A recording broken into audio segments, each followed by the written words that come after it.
Life happens, and not always the way we expect it to. Every single day we face change, stress, and uncertainty. What if you could learn to thrive no matter what life throws your way? Resilience expert Adam Markell and his inspiring guests explore breakthrough strategies to fully embrace change and build the resilience required to become change-proof.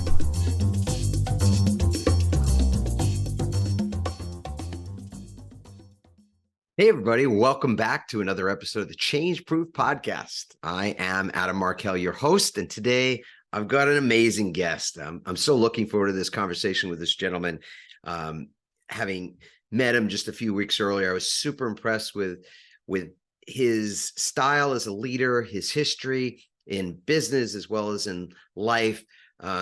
He just has a remarkable way about him. He's a great storyteller and thought he'd be a fantastic guest. So I'll share a little bit about his background, then we'll welcome in this amazing leader, a person who started out his career in the military, in leadership roles in that space, and then has translated it into a pretty epic business career as well. His name is Ken Tripp. Let's start there. His current position is as a senior vice president of global operations and logistics at Zimmer Biomet. He previously held senior operational roles at Cardinal Health, Medtronic, Covidien, and Kendall Healthcare. He's retired from the U.S. Navy and Navy Reserve as a senior chief with 25 years of experience and service. Ken, again, is just a remarkable guy. I love the way he leads other people. I think that's ultimately what has inspired him, inspired me. I hope it's inspired him as well, but inspired me to have him as a guest on our show today. He's somebody I think that we can all learn a great deal from. I feel very blessed to be working with him, working alongside him in my company's service to Zimmer Biomet as well. So please welcome to the show, Ken Tripp. Okay, Ken.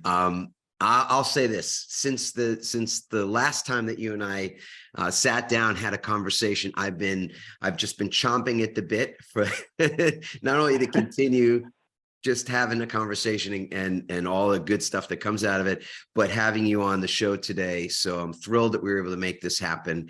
And I've just, I've shared with our audience a bit about you, your quote unquote, your bio, and introduce you in that way. But my question is, what's one thing that is not a part of your history, your bio, that you would love for people to know about you at the outset?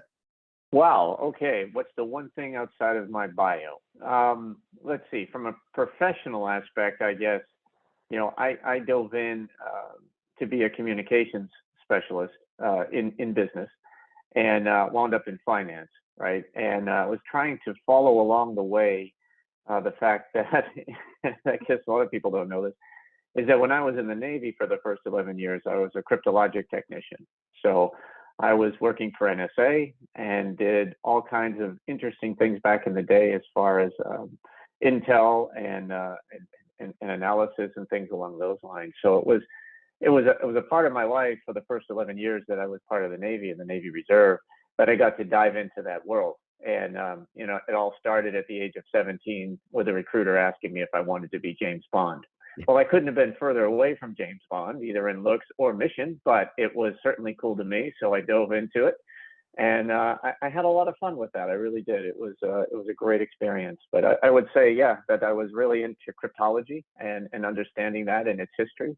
And, it had a lot to do, I think, with my love of history and diving into, in our conversation, we talked a lot how I was a history major as well. And I really studied all aspects and facets of the war in the South Pacific, or the war in the Pacific during World War II, which obviously crypto analysts had a lot to do with, especially with the Battle of Midway and forward and on. So that put two pieces together that was very unintentional, but pretty cool. Yeah, interesting. You know what? I didn't expect to go here, but I want to. I'm feeling called to do it. I'm imagining there's a lot of people that are listening to this, some people watching it on YouTube as well, that don't really know what cryptologic technology is. They may have heard of crypto today because of the cryptocurrencies and things, maybe they're going, oh, so is this like the precursor to all of that, and so I want you to, if you could share a little bit of what that history that you referred to was, this history of how cryptology and that technology was used in World War II as a part of how the war was ended, and the like, and you spent 11 years in that space. So before we get to what came after the 11 years, I want to just help our people understand a little bit more about what that thing is. Yeah, it's funny you say that, because I couldn't even pronounce the word cryptologic, even though at 17, when I knew that that's what I was going to be going into.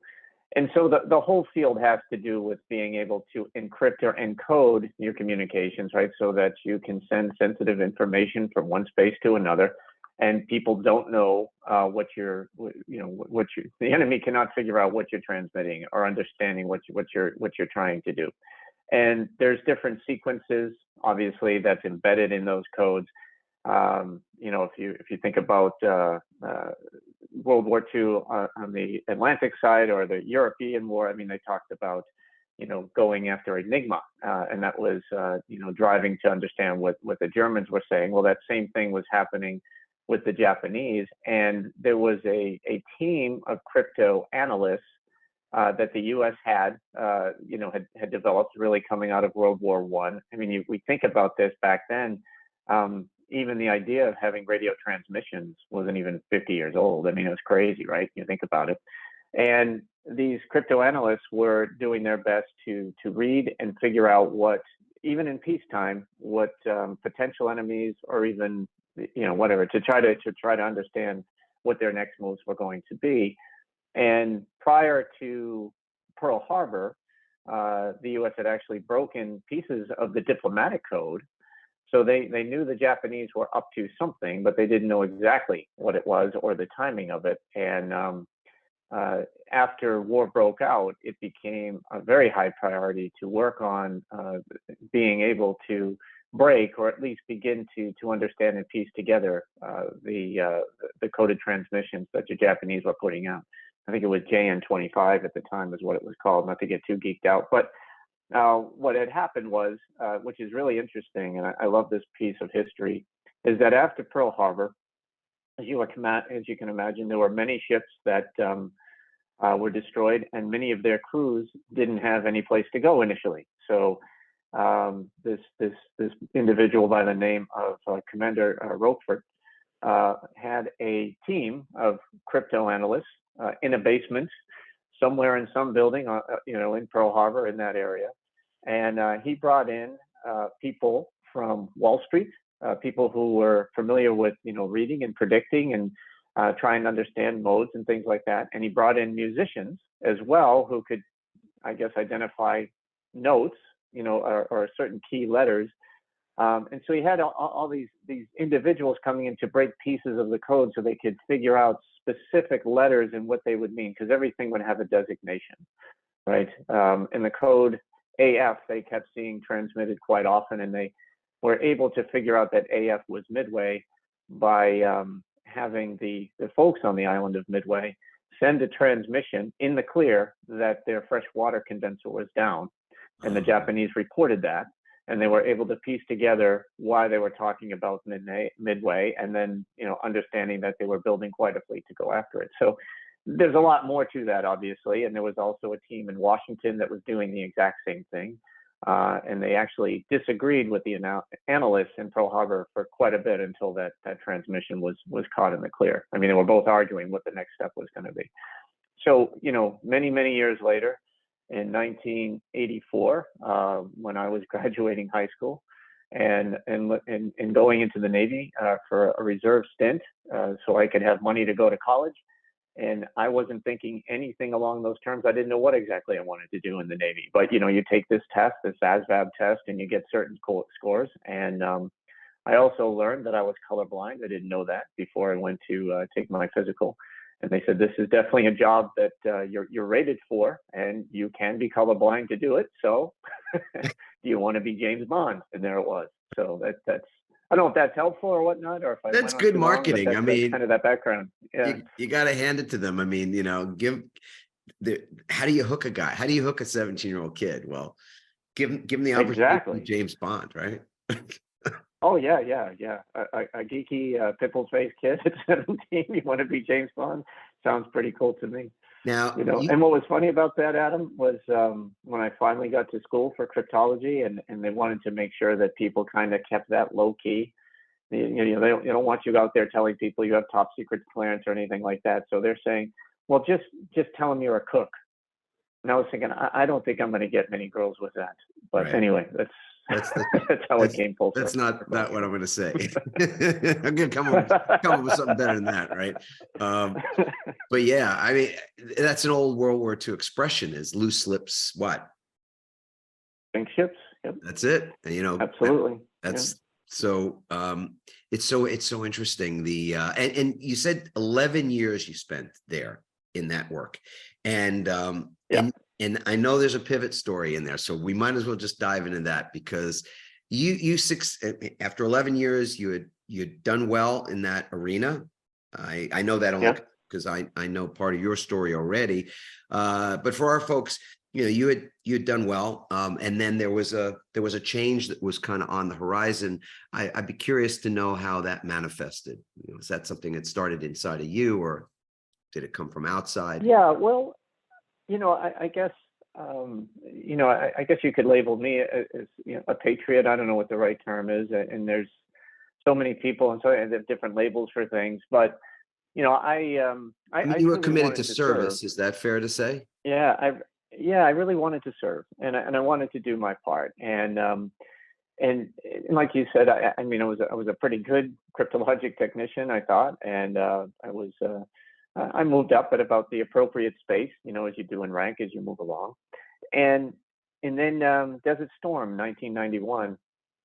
First, it was Desert Shield started off, and when Desert Shield started off, they started recalling a bunch of reservists back to active duty, and it was pretty interesting, right? Because it was 3 or 4 years after the wall came down, and the military at that point was shrinking, on purpose. The budgets were getting lowered, and people were trying to figure out what were our missions going to be. And it was just an interesting time. So when all this went down, kind of suddenly with Iraq invading Kuwait, I was like, okay, the bell's going to ring. Here we go. And for a lot of people, maybe people do know or don't know, but the Navy and the Marine Corps are one department, right? So it's Department of the Navy, and you got two branches, the Navy and the Marine Corps. And so we had Marine cryptologists that were working with us side by side. And when the bell was rung, the Marines deployed, and they didn't need us. And what was really interesting was when things really started getting heated up, that they really didn't need many people doing what we were doing, because they wanted communications to minimize. They wanted the circuits and the comms that were coming from, Saudi Arabia, and the fleets around those areas to be able to communicate directly to DC, to the director of NSA, or Guernsey, we used to say, without any, unnecessary traffic. So we were all put on minimize. There wasn't anything to do. And at the same time, I was watching around me, people in different ratings and things. I saw a lot of people trying to get out of serving. That bothered me as well, because I'd seen, we actually had an active mission when we showed up to the Reserve Center, and that was pretty cool. So we were busy from the time we got there till the time we got home, and we had our own equipment and things, and we were doing our stuff. And then a lot of folks, would be reading the paper or doing courses or doing whatever they were doing in other units. But and some were busy, some weren't. But I saw an awful lot of people trying to get out, and that really bothered me. And I think too, because I was mentored by some really great leaders in the crypto space. A lot of them were Vietnam vets. And while I wasn't looking to go fight or kill anyone or doing that, I just wanted to be part of the show. I wanted to get into the action. And when that didn't happen, I decided to go back to one of my other things that I really enjoy, which is being on the water. And I always enjoyed being able to pilot boats, and there was nothing better to me as far as being as fun as going fast on the water. And so they were just starting to bring back units that had been left to kind of dissolve after Vietnam, which was the brown water Navy, the riverine Navy. Now, there were special boat units, and they were separate, and they worked with the SEAL teams and whatever, but they were bringing up more of a reserve presence for riverine and coastal warfare. It was called inshore boat units at the time. I had a friend of mine who was a Russian linguist, CT, best rated in the Navy, went over to one of those units for a very similar reason. I was like, my goodness, this guy, is brilliant. And he's like, Ken, you would enjoy this. So I went into, I cross-rated to a bosun's mate from a cryptologic technician, which is quite a leap. I still remember my commanding officer looking at me going, are you sure you want to do this? And I said, yeah, I want to do this. I want to, so we trained hard. We were in a commissioned unit. We had boats, and, we PT'd, and we learned, I had to learn, engine repair, navigation, how to fire weapons, all that stuff. Like I was starting from brand new. Right, because you literally had no experience at that point, in that you had 11 years in one particular area, and now this is completely different endeavor. Yeah. Huge change, huge difference in mindset, and a lot of learning. And what's interesting is too, Adam, when you move over like that, you keep your think. But there were many people junior to me who knew a heck of a lot more than I did. Yeah. And so you really had to humble yourself and step back and learn, right? I knew I could drive a boat, and I knew navigation. I didn't know weapons. I didn't know a lot of the electronics. I certainly am not the guy you want jumping in and fixing your engines, but we had to learn and qualify all those things, which was quite a change. And I would say that was probably the most difficult aspect of getting my qualifications. Wasn't the physical fitness, it wasn't the weapons, it wasn't the navigation, it was the engineering. It's not a natural for me, and got through it and loved it. And then right after, two things happened. First, in October of 2000, October 12th of 2000, the USS Cole got hit by terrorists in Aden Harbor, and they started to deploy some of our boat units after that event to go into areas where they thought the risk might be high for suicide boats. And then after 9/11, literally about a month later, our unit was called up to go. So twice for a year, at a very, much more senior and much older with kids and a family in a different world, I deployed for Enduring Freedom and Iraqi Freedom. So it was quite the adventure. And then in 2009, I finally retired from it all after 25 years. But it was a great time working with great people. But a lot of challenges, a lot of change, and a lot of resilience. Let's put it that way, in terms of going off and being away from your family, while at the same time kind of moving up in the business world. So you had kind of two very different worlds going on. And fortunately, I worked for a super company that took good care of me and good care of my family when I did deploy. So I had some things a lot of other folks had. I had some things a lot of folks didn't have, which was that kind of a foundation, and working for a company and people of good character. Watching your six when you were away. So that was great. I want to ask you, what are some of the more enduring lessons, but I'm sure there's so many of them. So maybe we just pick up, one or two, but the enduring lessons of spending 25 years in service. And I think, just to be clear for the audience, some part of that 25-year period, you were in dual, had dual careers. As you said, you were in business at the same time that you were also were a senior reservist. So there was That's time. right. Yep. And when you get called up, it doesn't matter if you've got a baby that's on the way. Like, you didn't have a baby, but let's say your wife had a baby on the way, right? There were things going on in your life, that you get baseball games on a Saturday, you're a coach. Doesn't matter. When you're a reservist and you get called, everything drops and you go to duty. Yes? Yeah. No, that's absolutely right. And what's interesting is, really, since 9/11, that has become part of the understanding, right? I would say prior to 9/11, other than Desert Storm, you never heard of reserves mobilizing very much. You might hear of the National Guard being called up during a disaster or whatnot. Right. That's very, very common, That's right? common. They work for the state. It's a little bit of a different, a little bit of a different mission there. They're dual-hatted. They report to the governor as well as the president. It's very unique. But in the Navy and the Marine Corps and the Coast Guard and others, it's not as common to get deployed unless there's a big time emergency. And that it's almost like if you haven't done one or two tours in a reserve capacity, even today, with things winding down. I know of folks, I've got colleagues at work now, going away for 6-month deployments in the reservists. So the game has changed dramatically. But back then it was very uncommon. And I think a lot of companies and whatnot, obviously they stood up, especially after 9/11, and did their thing. But I think it gets much harder for businesses and other organizations, which have to support by law. There's no doubt about it. But when these folks constantly go, you're kind of thinking, yeah, you go once, maybe twice.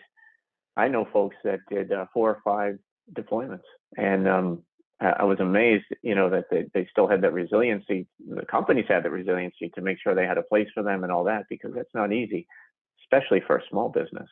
Yes. So yeah, it was definitely a different world.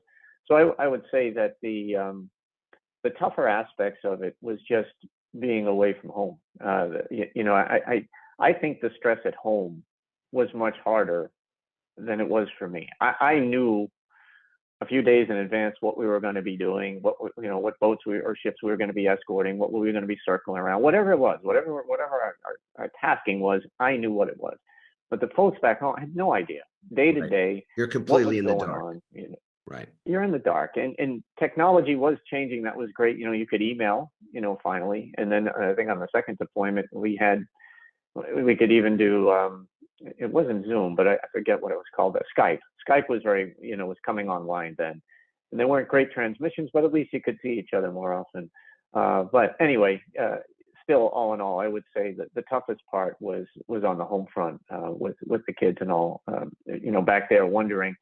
I remember very innocently sending a video that was being promulgated at the time, and it was about the Navy and Marine Corps team, and it didn't, a lot of shots of the Marines going in and doing their thing, and the Navy doing their thing, and the aircrafts and all that stuff, and I thought it was kind of like a motivational, inspirational video, and it came back. It's like no, you can't.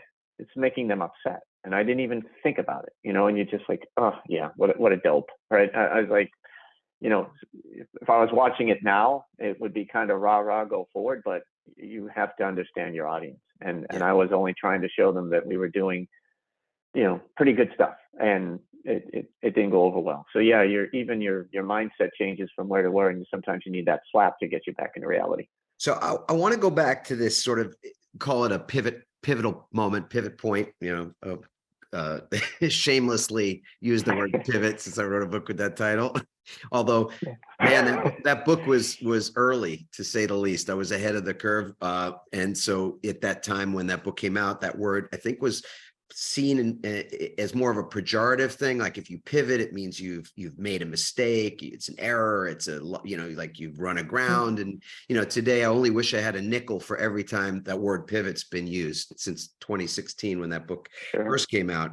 Although we did reprint it in paperback. We got a nice new cover and graphic and all this from Simon & Schuster. They decided, yeah, maybe we should have a pandemic version of this book Pivot. And I was like, yeah, I've been pitching them to do that for like 2 years, like, let's update this thing. And they finally came around, which was great. But so the pivot, sort of 11 years into your naval career, you said some things that I think, just to tease out some of the lessons for people that are, in various areas of their life, but let's think about the fact that what is universal, whether it's your personal life or it's your professional business career, entrepreneurial journey, whatever that might be. There are times when change is upon us. Like, because you're a waterman and so am I. You and I have that very much in common. The water is a very interesting thing. Lakes and rivers and the ocean, they're very different bodies of water. But there's signs. There's always signs of a change that you can observe. and it's can be based on the tides, it can be based on wind. Often, a lot of it has to do with the wind, and things of that sort. So there was a period 11 years into this thing where you began to feel that there was, there were signs that a change was upon you, right? That you would either sort of, let's say, buy into the sunk cost fallacy, which is to say, I've got 11 years invested in this thing, I'm an expert. In fact, I think your superior officer said, hey, are you sure you want to do this? You want to make a change and start in a different area, knowing nothing, when you've built up all this experience, credibility, et cetera, right? So you had that was not a small decision to make. I'm sure you consulted with those around you and your wife in particular about that, but you must have seen the writing on the wall. I mean, to just consciously go, I'm going to take a step back here, as you said it, take a step back and become humble. The humility to become a learner, go back to the beginning. What was that like for you and those around you making that decision? Well, those around me, I think external to the Navy just said, oh, he's just doing something else in the Navy, because I think everybody kind of looks at it like, well, that's what you do, right? You're a sailor, even though every sailor has a different job. But I think for me, it wasn't a nerve-wracking thing, to be honest with you. It was, I just really wanted to make a difference. And I felt like that as a CT, there were plenty of them, and there were a lot of good guys and women that were very good at what they did. So it wasn't like that, I could have gotten out of my next enlistment and, hey, the Navy keeps going, right? So there's so many of you that it wasn't that big a deal. I guess, we stayed friends with all the folks that were involved. I think it was afterwards that I kind of learned that, boy, there's a bit of a sacrifice here. And that is that when I was a CT, I would be going to places like Rota, Spain, or London, or Homestead, Florida, or Key West, like all these spots. And it just so happens to be where we had our stations or our listening posts were in kind of cool locations, right? I didn't get out. They didn't send you to the North Pole. No, they did have one place in Adak, Alaska, which would have been interesting to see. Right. Adak Island, Alaska, but they did have those things. So I was going to places like that, and all of a sudden it's like, yeah, we're putting a convoy together. We're going out to the woods. It was a very, we went to Korea to do an exercise out there. It was probably the coldest, most miserable environment, but it allowed me to grow, I think. And one of the things that was eye-opening for me is, I wouldn't say I was the most resilient person in a lot of things. I wasn't a tough guy. I was in decent shape and whatever, but that changed me holistically going into this unit, in the sense that I could do things I didn't think I could. Yeah. I think about things that may rattle me or get me tired today, and then I look back at that and I'm like, I'm just not the same person, right? You were doing all these crazy things before. And there's a lot of people today, I think, that if they were challenged or pushed, would be amazed to realize what they could truly do. What they, and I'm not talking about even being close to like, special operations or a SEAL. None of that stuff. Just the stuff we were doing was enough to say, hey, this is a pretty good challenge. I never had to climb up a long rope on an obstacle course, so far up and look down, oh my, okay, or climb up the side of a ship at night with all that gear on. Crazy things. And yet we did it. And everybody in that unit did it. Nobody, we were all trained well or whatnot, but you start, I'm not saying you got this belief that you were superhuman. You just realize, and I used to, I guess, always rationalize in my head, if so-and-so can do it, or if so many people can do it, well, why can't I do it?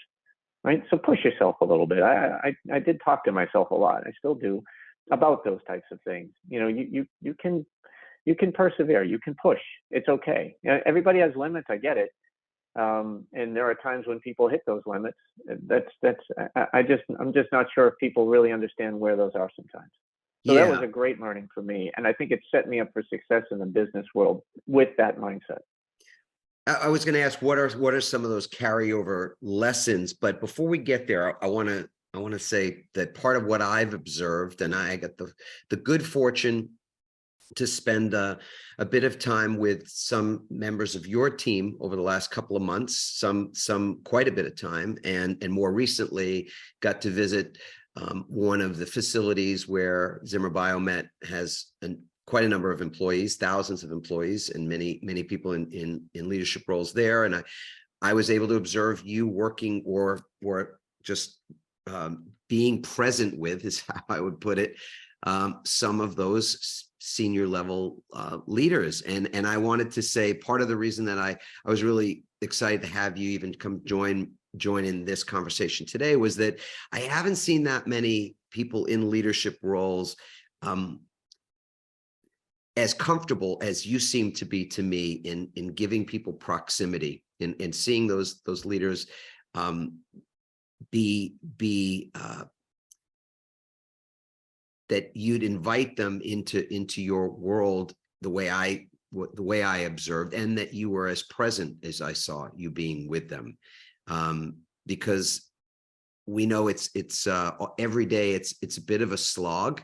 I mean, I just don't know an industry today that people are not grinding. I mean, our philosophy about resilience is that the grind is something we have to recognize is not the thing that will carry the day. So it can't be the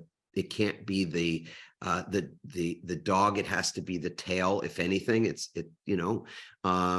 and so in the midst of that context, to see you sitting down with people and giving them your time and just relating to them and being present is the only way I could put it. Whereas a lot of times what I see with people that are at your level of leadership, they're just constantly on their phones. They're constantly, perpetually in motion. They don't sit still too long and with too many people. And just on a number of occasions, I got to witness you in and around your team. And I thought, well, is that you, Ken? Is that who you are as a person? Are you that way in every arena, an area of your life? Or do you make this an intentional, is it in this instance even more intentional because you know what your team is dealing with and how vital it is that you get time, you get face time with your, with your commanding officer, if you will, right? With the person that you call your boss or your mentor. So again, giving you a compliment, I just more or less want to get the sense of what's your mindset around that observation. Am I off base there in what I'm saying? No, well, first, thank you. It's funny when somebody's pointing out the behavior that you don't think about very often. It does make you reflective. And I think I've been very, very fortunate, blessed would be the term I think I would use, is that for whatever reason, throughout my whole life, I have been exposed to some of the best people of good character. I'm 56, and I don't know what it is, Adam, but sometimes, you fall into things and you look around and I think about the boot camp class I was in, won every award, and we won every flag and ... And then every unit I seemed to be in had folks that were great character. Not every leader was and whatnot, but there were some that were just spectacular, and you watched how they operated. It's very easy to fall into that military hierarchical type mindset, especially as you move up in rank, because you kind of feel like you've earned it. But I think the difference with me was in the military, I was an enlisted guy. And that's rare to see an enlisted guy here and then an executive there. So I was always with the troops. And when you go to make chief in the Navy, one of the things you go through is an induction period. And it's not a lot of fun. They've done away with a lot of hazing and all of that stuff. But the whole idea of that for 2 months or maybe longer, it was some of the most humiliating things that they make you do, was to make sure that when you took over and you took charge of your sailors in whatever unit you had, that you could honestly say to them, there is nothing that you're doing that I haven't done, at least Right. in terms of, this is a very difficult, or it's sloppy, or it's messy, disgusting, whatever it is. I'll tell you, we were put through that. And I think that was one aspect of it is, that muscle that was built to never, ever ask of anyone to do anything you wouldn't do. And I think that's key. And then the second piece is, and I didn't think about it till you were asking the question, but my last few years in the service coincided with the exact time I started getting into senior leadership with a company called Covidian. And I was working with guys from West Point and formal naval officers, and then some folks that just did very, very well in business. And they were pretty tough, good, fair, but tough. You go to them for counseling, for example, and you'd ask the question, hey, I've got this situation. I could either do this, this, or this. And they'd look back at you, especially this one senior leader, and he would say, yeah, geez, I guess you got a tough decision, and walk away, right? It would always be on your toes. Yeah. And as I was finishing up my career in the Navy, I happened to work for a captain, right, which is very senior in the Navy, one rank below admiral. He was a Commodore, actually. He asked me to come and down to Little Creek, Virginia, which was a pain in the neck going back from New England back and forth. And this guy, the way he operated was non-conventional. Yes, he was a senior leader. He got all the bells and whistles and the salutes and all of that. But he was very, very grounded. And he was right out there, right from the front, with his guys. And I watched him a lot. And, he's one of my closer friends today, which is really funny. And because usually, you get out of the service, most of your friends are pretty much the same level that you were when you got out and whatnot. Here's a captain, and all of his best friends are like chiefs, senior chiefs, and master chiefs. It's just the funniest thing. And I watched how he operated. He nobody would hesitate to do anything for him. And I'm trying to build that character. That folks will do it for the company, and they'll do it for all the right reasons, but they'll do it because they know that I do it for them, right? That I've got your back if you do it right. There you go. But Yes. Wow. That's what it is. Yeah. Mm-hmm. Yeah. And, and you're allowed to fail, but just fail fast and learn from it. Move on. But if you're constantly making the same mistakes, obviously we've got to be held accountable. We've got to do all the right things. I'm not afraid to change talent if I don't have the right talent, or a talent that's going to negatively impact the culture that we're trying to build. Right. And it's really critical. It's really critical. So when you were saying, I genuinely feel when I'm with my folks, whether I'm in Warsaw, Indiana, or anywhere around the world, I've just been on several trips going back and forth, that we build a camaraderie that's built on the fact that we have a mission that we want to succeed in. And if you're in supply chain, like you said, in any company in the world, it is horrible out there. It is horrible. So if they're going to work for somebody who just screams and yells all the time and demands all the time, so you're just going to make a miserable environment even more miserable. So let's be constructive, let's be creative, let's be innovative, and let's find ways to win and do it together. And probably waxing a little bit more philosophical than I expected with that question, but that's how I see it. Yeah, I mean, I'm really glad you brought up the having each other's back piece, because there's and I want to just probe that a little bit further to even be, not so much more granular, but outside of just the philosophical implications of it. Mm-hmm. What does it look like to have each other's back in that context, in a business context today? What are some of the things that you feel show that you have your team's backs?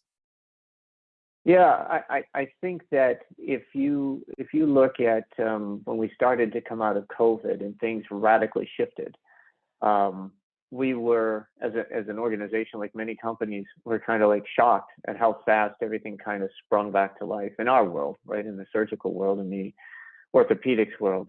And through no one's fault, we had to do an awful lot in a very short amount of time to get operations running at a much quicker pace. We really had to go.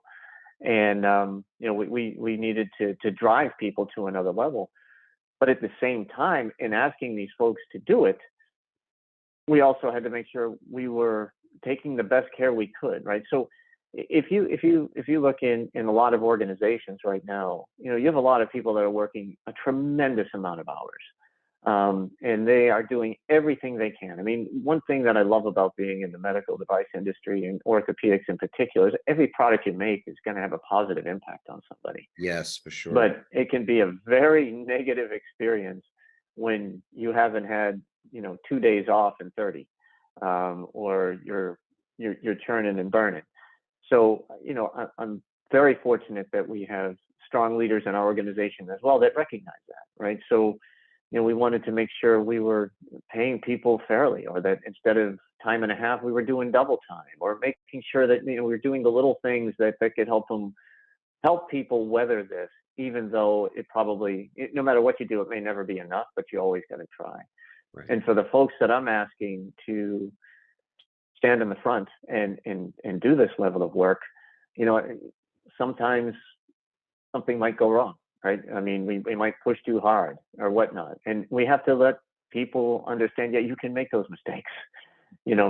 Catch your breath. It's okay. And if something, we just need to make sure that we're not doing anything that brings harm either to our people or to our patients, right? And find that balance. So I can tell you that the team that I have, again, like I said, I've been kind of blessed like that for a long time, for many years, to have people of great character with super chemistry that are very, very committed. And I want them to know more than anything else that, look, if you're getting tired, or if you one of the things I would rather people do, Adam, honestly, I'd almost like to have them call me, yell and scream, than to do it down to the troops, down to our folks. Right. I mean, if you got to vent up, right? Don't vent down, and ensure that you have a space where you can just kind of let loose, right? Because I find myself getting into those circumstances a lot, where I'm getting frustrated because you're overtired, you're working hard. Yeah. And I know that if I really needed to, I could talk to my HR business partner, whatever, and just let it go. Right.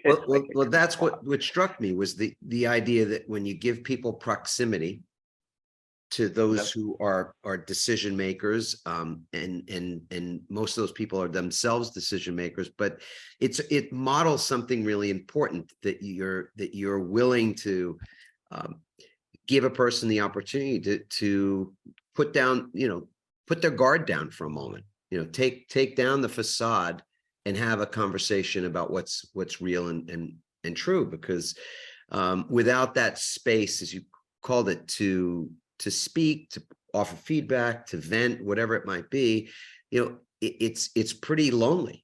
You can feel quite isolated, which, I suppose there's some benefits to be had in being in that level of independence that you and able to find your way out of situations without assistance. But frankly, I'm struggling to even say it, because to me, the value in all this is that it's the exponential value and quality of a team. Like, nobody trying to go it alone. The go it alone mode, it doesn't work in times of great disruptions in any arena, and certainly not in business. We are so much stronger as a unit than we are ourselves individually.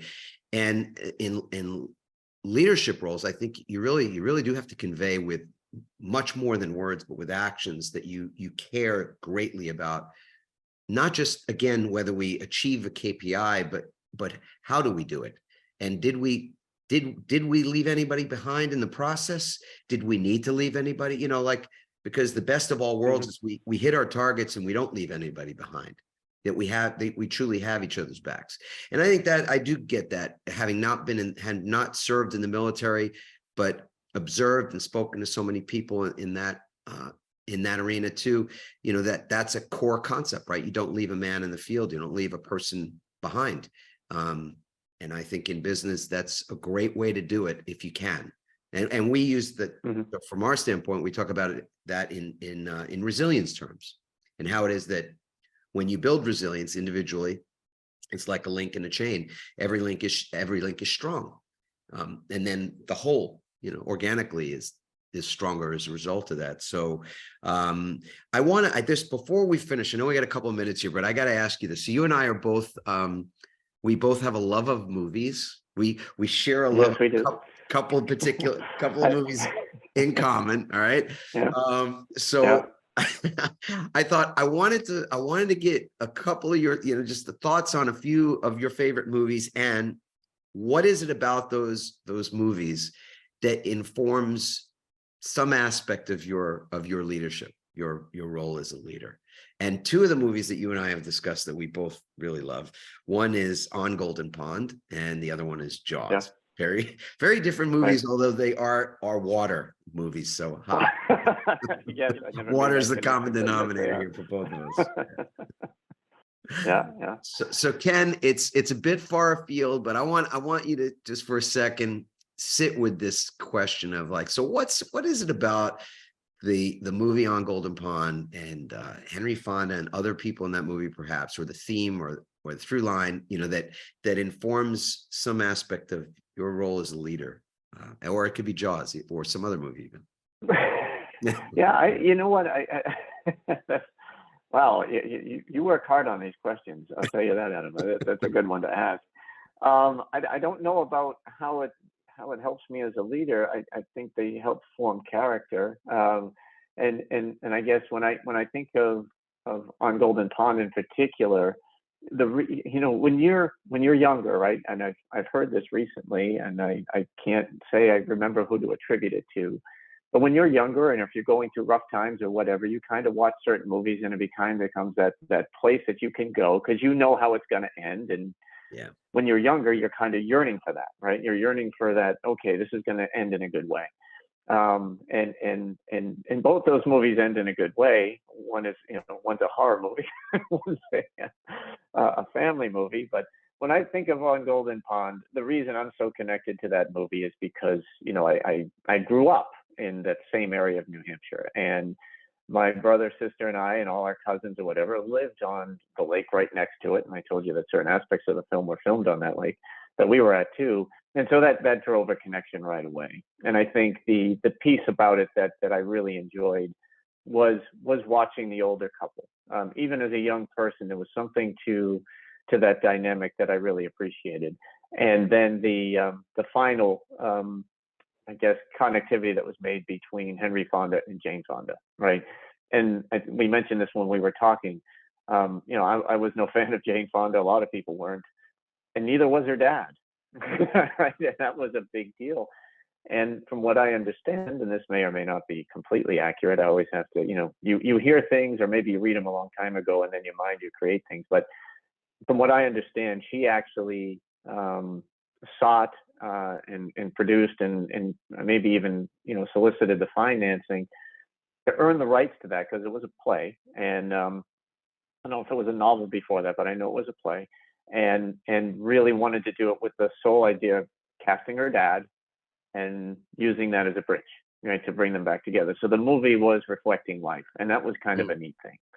And that just tells you, that you can heal, you can recover, you can rebuild, you can put relationships back together, and you can do it in a spot that, is some of the most beautiful places on earth up there, right? So it had all of that. On the Jaws side, which is very interesting to me, that movie, seeing that let's see, that was 1975. I was 66. I was born, right? So 9 years old, probably 8, because I was born later in the year. That movie messed me up, man. I didn't want to go swimming in a swimming pool. Nope. After that movie, but I kept watching it. I don't know how many times I saw it, even as a kid, and then kept watching it. It is one of the best made films ever. And I think a lot of the attraction to the movie was learning what it took to make the movie. Exactly. Like this young guy, Spielberg, he's in this. He has no idea what, they build these mechanical sharks, and they're thinking that, hey, we're just going to do this. We're going to do this in 2 months. It winds up being 5 or 6.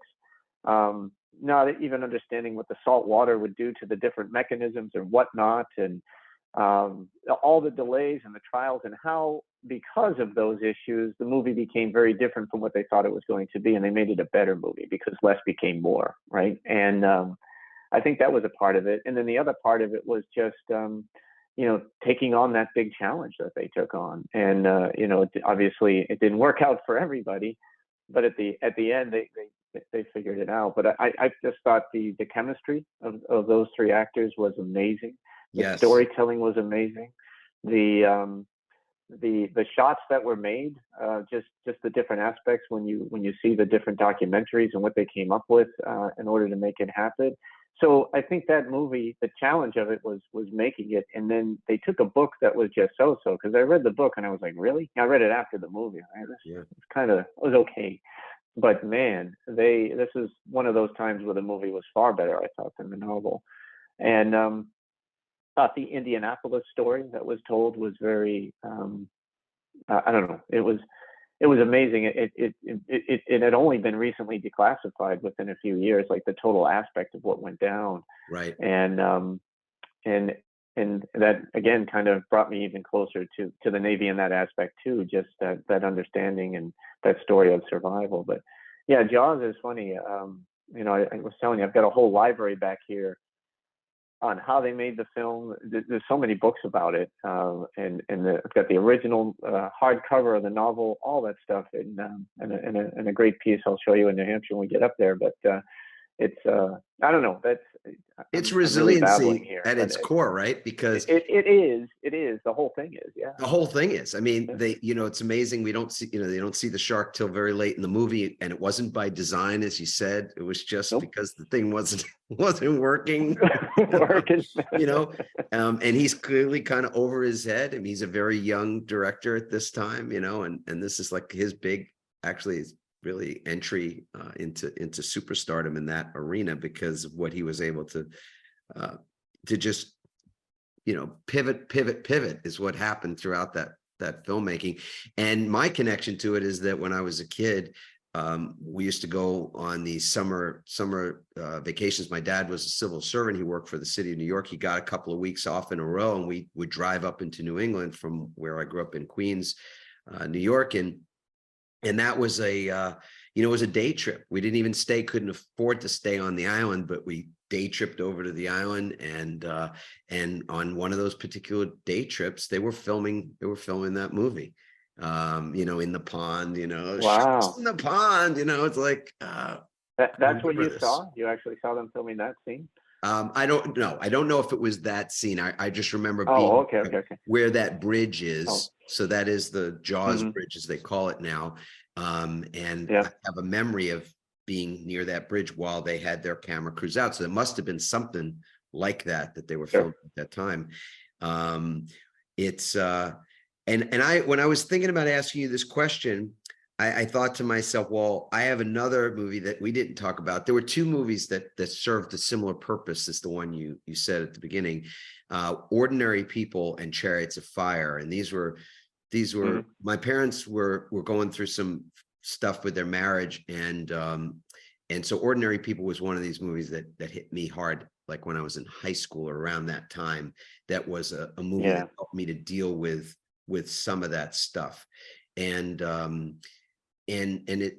there's a depth to that movie on the topic of suicide, which was also something that due to some things that had happened with a friend of mine that I was working through at the time. So that movie was pretty amazing in terms of just like an exploration into how we repress and deal with emotions and trauma that we're not prepared for, especially as a young person, but at any age, honestly. So that movie is still one that I haven't seen in a while, but I look back on it and go, wow, that was Robert Redford's very first directorial film. So he did a phenomenal job with that. And then Chariots of Fire, there's a moment where one of the runners is asked this question, where does the power come, or where does the strength come to finish the race? And, when your body is racked with pain. And I was a swimmer in high school. This was about a movie about running. It wasn't about swimming, but the concept, I think, is true in every stage of my life, whether it's been, again, in being a parent, being a father, learning how to be a husband, learning how to be a parent, learning how to be in business or lead myself, lead other people, any of these things. There's always some parts of it that are just excruciating. They're just like you were describing when it comes to some of those tests in the military to see if you've got what it takes to keep going. There's all these moments when you feel like, I could just quit. It would just be so much easier to just quit. So when they ask that question of this guy, where's the strength come? Where's the power to finish come from? He says it comes from within. And it's such a simple line, but it's always just stuck with me that there's so much of of our what we're looking for, or what we need to be able to move through that pain and be on the other side of that, and be able to look back on it, that it's really from this place within us where we find that strength. And that's, there's something spiritual about it for sure. But it's also just, how can you create some stillness? Because it's in stillness that I found a lot of those answers. And, that's the one thing about living. I'm on the coast in Massachusetts, and you're in New Hampshire on a lake. I miss that about lakes. And I was a camp counselor up in Western Mass for a bunch of years. There's something about the stillness of a lake that is just, I don't even know. You can't put it to words. It's just like being close to the divine. It is the divine. I mean, but that stillness. Yeah, it is. I do. I've had an uncle. He's the next generation above me, so I guess he's a great uncle. But he never really went on any other vacations than head up to Lake Winnipesaukee. And even after all these years, I still remember him just sitting on the pier looking out and turning to me. He goes, "You know what? It just never gets old."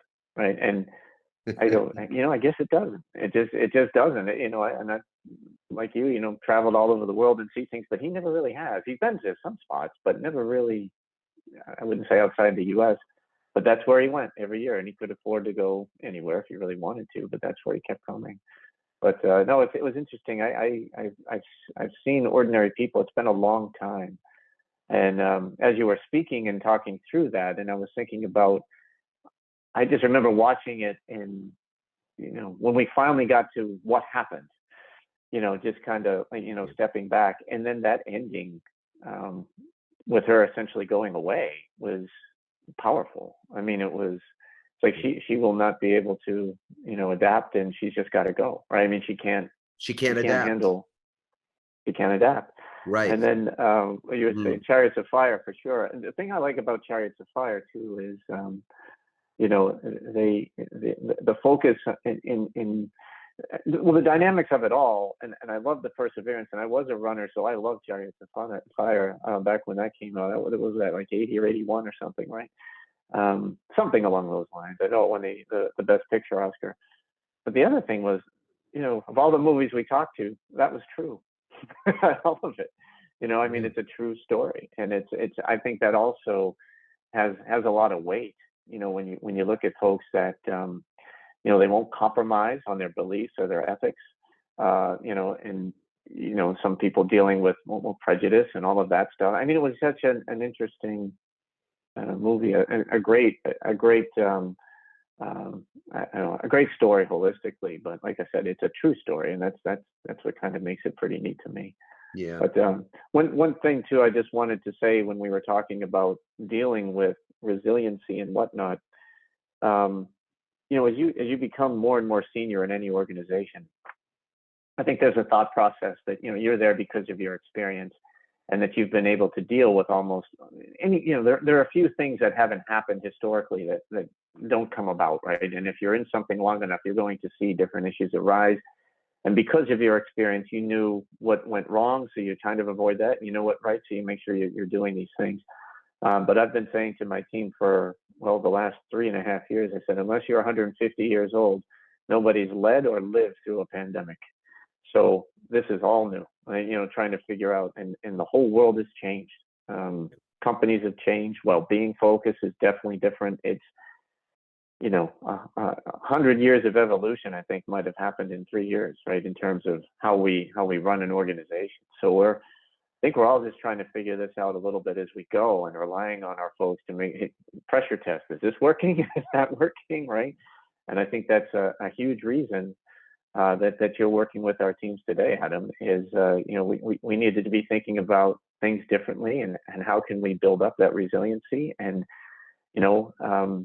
we don't possess that knowledge. So be humble and go find the folks that do have it and bring them in and help us get there. And I can't tell you how much I appreciate all you're doing for our teams. I'm very, very fortunate that you've come aboard, number one, but two, I'll tell you, one night sitting in a hotel lobby, and dang, I felt like I've known you for years. It was that powerful, that impactful, and I really do appreciate you. Oh, my goodness. The feeling is mutual, my friend. I'm really glad we got to just steal away a little time today. I thank you for taking the time. It's Darwin's quote, the one, and I asked this of a group of your supervisors. I said, what's that quote, that Darwin is attributed to Darwin about, how we survive, and everybody's kind of goes, it's the survival of the fittest. That's the dog eat dog, kind of thing. Mm-hmm. I said, but that's actually not his quote. He says, in fact, it's not the fittest that survive. It's not the most intelligent that are the survivors. It's the people that adapt to their changing environment. That is what Darwin said. That those are the people that are around. And so that adaptability, as you had said just a while ago, is it's crucial. Because none of us have a roadmap for the future. I don't care what anybody says. I mean, in these times, I think we're hearing it. There's a bit more humility now, in terms of just economics and the forecast and outlook for what is happening in that space. This is just all new ground, as you said. So we have to approach it. And the word that you just from me nailed it is humility. If we can approach that with humility and be learners, then I think a lot of things fall into place, because we are, as a species, really adaptable. That's why we're here. So still here.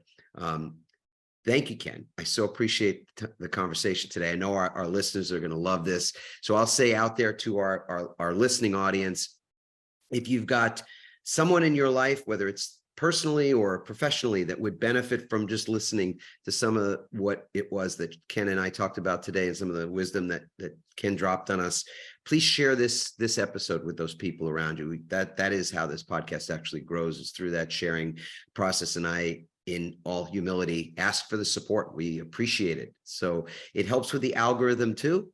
Wink, wink. If you rate the podcast 5 stars, or whatever appeals to you, but it helps with that thing they call the algorithm, and puts it in front of more people. Of course, it would be great if you've got comments or questions for Ken or for myself, you can go to adammarkel.com/podcast. Leave your comment, question there. If there's one there for Ken, I will make sure that I get it to him, and it won't be a bot that answers the thing. It'll be it'll be us. So with that, again, I just want to say thank you for your time today and everything that you contributed, Ken. So thank you again. Thank you for the opportunity. I loved it. Thank you. Take care. We'll talk to you soon. Well, just as anticipated, I loved my conversation with Ken Tripp. Ken has so much. He's got so much life experience, having come from a background where he didn't exactly know what his next step was going to be, got to be like in his late teens, and like so many of us didn't know exactly what to do, and decided that he could be of service by being of service, being in the service, and started in the Navy and ended up there in the reserves for 25 years and taking on a number of different roles, pivoting in the midst of it. He tells us a bit about what that pivot looked like, kind of an counterintuitive role. I thought what was really inspiring was that even though he had amassed a great deal of experience in one particular area, one discipline, and really was rising and a rising star in that area. At a certain point, he realized, this just wasn't going to fulfill him and where his own growth path would lie. And so to make that change really mid-career was counterintuitive. I think other more senior leaders around him thought, kind of quizzically of that decision, perhaps. Maybe they wouldn't have had the courage to do that, but he did. And Ken, as you can see, is not a guy who steers away from the difficult. I don't think he's afraid to fail. I think that's fundamentally important in any role in leadership and in all of our roles in life, frankly, in order to really find the great that we're capable of and the great that we can inspire in others. We have to be willing to fail and free to fail. And we have to create for ourselves on some level that's psychological safety that you might call courage in order to be free to fail. And that means we've got to trust. We've got to trust in ourselves. We've got to trust in the universe. I remind myself personally of this almost every single day. In fact, it's a good day when I do, and it's not a good day when I don't. Remind myself to trust in the universe, to trust in myself, and that's ultimately born out of a certain level of connection and connectivity that we have within ourselves. And I personally, my own spiritual practice is to sit in stillness, to sit in gratitude, to sit in prayer and connect. And when I am connected, when I do feel connected to my higher self and to a higher plane, then I do have that trust. I am reminded that I can do pretty much anything, and I'm safe to fail in the pursuit of things that make sense, things that will resonate, things that are deep within my being, things that my heart is calling me to do. And Ken Tripp is that kind of an individual. That's why he and I connected on a personal level at a retreat. Actually spent a week out in Warsaw, Indiana at the Zimmer Biomet headquarters to meet a number of their leaders, senior level folks, as well as middle level managers and individual contributors, and was just so impressed with that organization. They are, in fact, at the forefront of much of the science and development of medical devices that make our lives better, whether we need new knees or new elbows or ankles or shoulders or any of those things. This company has been innovating in that space for a very long time. They're led by people like Ken Tripp, who understand that you can't innovate without that freedom to try things, fail at some things in order to learn some things so that you can succeed later on. There is no success if you are not willing to give yourself the freedom to fail. So with that, I will just say, sit back, enjoy the episode, share the episode with a friend. If there's somebody that a colleague, someone else that could really use the kind of words of wisdom that we hear from Mr. Tripp, I would love for you to do that. Share that episode, share this episode with them. Give us a rating also, wherever it is that you're consuming the podcast. If you could give us that 5-star rating, what that does for us, and I say this selfishly and in gratitude for your help in getting the podcast to be more widely heard and distributed so that it can have that ripple effect, that influence. That's the only reason I do it. As you know, we don't have any, sponsors, and not that we, might not at any point, but at the moment, this is just all self-funded. It's something that we do. It's a heart centered moment for us to give in the way that we give, hopefully give back in some ways, create value for people. We know there's a great ripple effect in doing that. And to get that ripple effect, we really need your help to share it with other folks and to give us the rating that makes sense to you.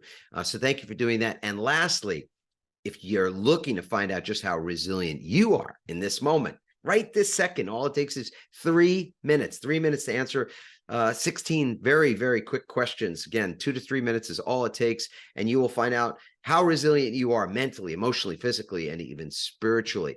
And it's a very important thing to check in and to see exactly where you are, where it is you're succeeding and where you might be not succeeding at the level, and that ability to take in that feedback is a part of that freedom to fail. Like there's no, on some level, there is no failure because it's all fodder for growth. And that's ultimately what we're all after. So with that, sit back, enjoy, and thank you once again for being a part of our change-proof community. Thanks for listening, everyone. We hope you now have even more tools and greater insights to build resilience and become change-proof. Help us inspire others by sharing this episode and leaving your comments over at adammarkel.com/podcast. For more resilience tips and strategies, including support for building change-proof teams, visit adammarkel.com/become change-proof.